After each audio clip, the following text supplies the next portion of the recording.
What's going on, everybody? Crazy Dog back for another video.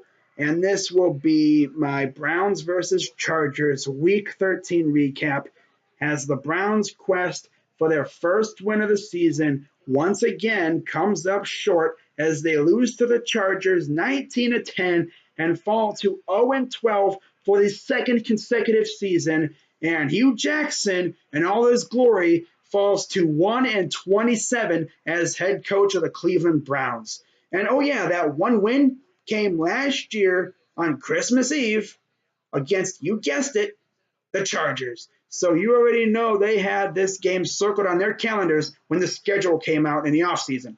They were like, you know what? We ain't going to let that happen again. We going to get revenge on the Brownies, bro. And you know what they did?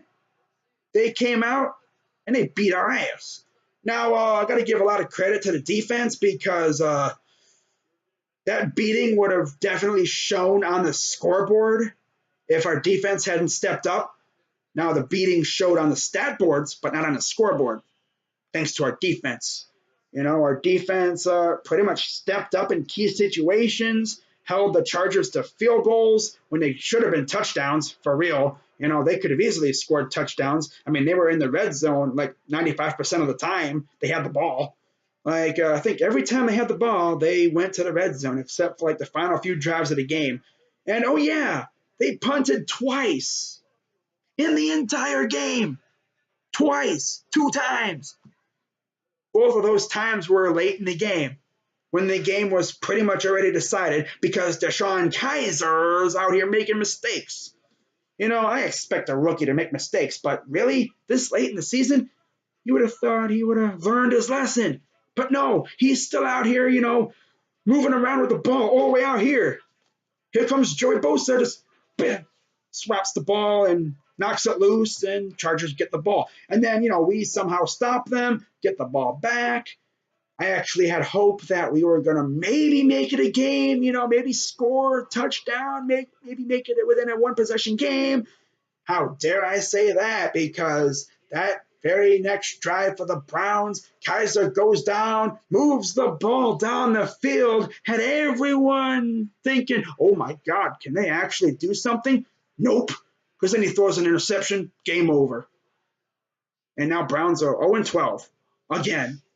I literally feel like I'm reliving last year, you know, except we got a few different players on this team, you know. I mean, we literally got a one-man pass rush. Our defensive line can't get pressure at all. I mean, Phillip Rivers almost had all day to throw, except for a few occasions when Garrett was not getting held, and he actually got past the offensive line, and he actually got to Rivers, just not quick enough to get a sack. But got to give a lot of credit to the Chargers. You know, they have a nice team. You know, they built one hell of a defense. Believe it or not, Gus Bradley is actually a good defensive coordinator. But the Browns are the Browns. You know, we're over here screwing things up. You know, it's what we do. But anyways, yeah, defense kept us in this game. It could have been way more uglier than it actually was. You know, the beatdown definitely showed on the stat boards, but thanks to our defense, it didn't show on the scoreboard. So shout out to the defense. Offense has got some work to do. I mean, I know we got Josh Gordon back. Everyone had high expectations for the guy. You know, everyone's saying, yeah, Gordon's going to go for $180 and 3 touchdowns. Well, to be honest, he could have. If Kizer could have hit him in the hands, but instead he's over here overthrowing and underthrowing the guy. Like, come on, dude.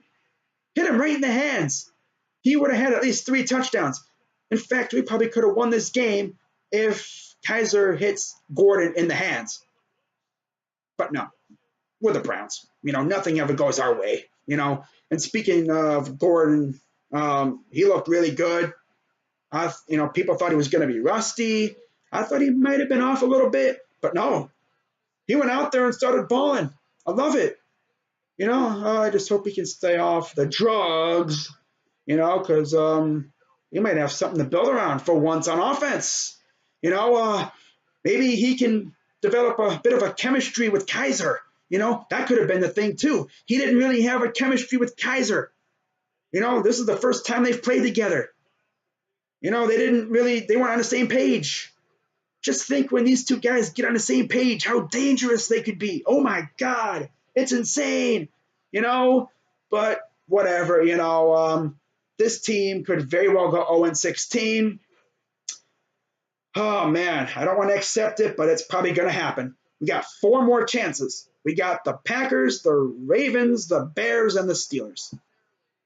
If there's any winnable games in those 4, it's probably going to be the Bears game because Hugh Jackson loves winning on Christmas Eve. I believe he is 2-0 on Christmas Eve as a head coach. Can you believe that? That's crazy. We'll see if he can make it 3-0. Wouldn't that be something? Facing Mitch Trubisky and the Bears. By the way, the Bears lost to the Niners today. So we'll see what happens. But it's going to be an interesting end to the season. I'm going to also be watching the Texans as well. Don't go thinking that I'm not going to be watching them because we have their first-round pick. They traded it to us for Deshaun Watson, so hopefully they keep losing. They keep losing. That pick could very well end up top 5, so we could very well end up with 2 top 5 picks, which I know this front office will use effectively, hopefully. If this was Ray Farmer, I would have no trust at all in the front office. But Sashi Brown, believe it or not, I think he knows what he's doing for once. People like to rip on Sashi Brown, saying he can't draft. Well, he can actually do it. He can actually evaluate good talent. Because look at our defensive front 7. It's actually pretty good. Now, if they can just stay healthy, we'll be pretty good there. But injuries have taken its toll. Big time. Yeah. But yeah, that's going to do it for this video. Shout out to the Chargers video makers. There's a few of them out there. I think J Daddy's one of them. Yeah, he's like the only notable one on YouTube, as far as I know. But shout out to any other Chargers fans who may watch my videos. Shout out to you guys. You got one hell of a team. You guys are tied for first in the AFC West. Can you believe it? The Chargers are tied for first in the AFC West. I did not think that was going to happen with the way that year started.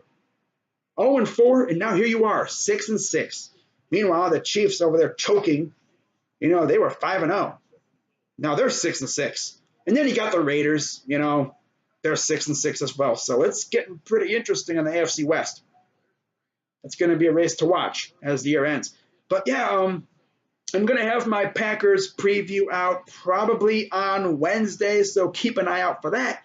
But until then, I'm Crazy Dog 99. Let's go Browns. Can we please win a freaking game? Huh? I don't want to have to see this team go 0-16. I don't want to have to make a freaking rant video. I want to come on YouTube and watch Jaganov eat a tomato. That would be very entertaining. I'll tell you that much. I mean, it would also be entertaining to watch Ashcan eat a tomato. In fact, can we tie? Because I'm pretty sure if we tie in a game, then both of them have to eat one. Because we didn't go 0-16, but then we didn't win a game. So they should both eat one. Ooh, that'd be even better. I don't care. I mean, as long as, we're going to do good on our draft picks. I don't really care what happens. But yeah, that's going to do it for this video. Hope you guys liked it. I'm Crazy Dog 99. Let's go Browns, and I'm out of here.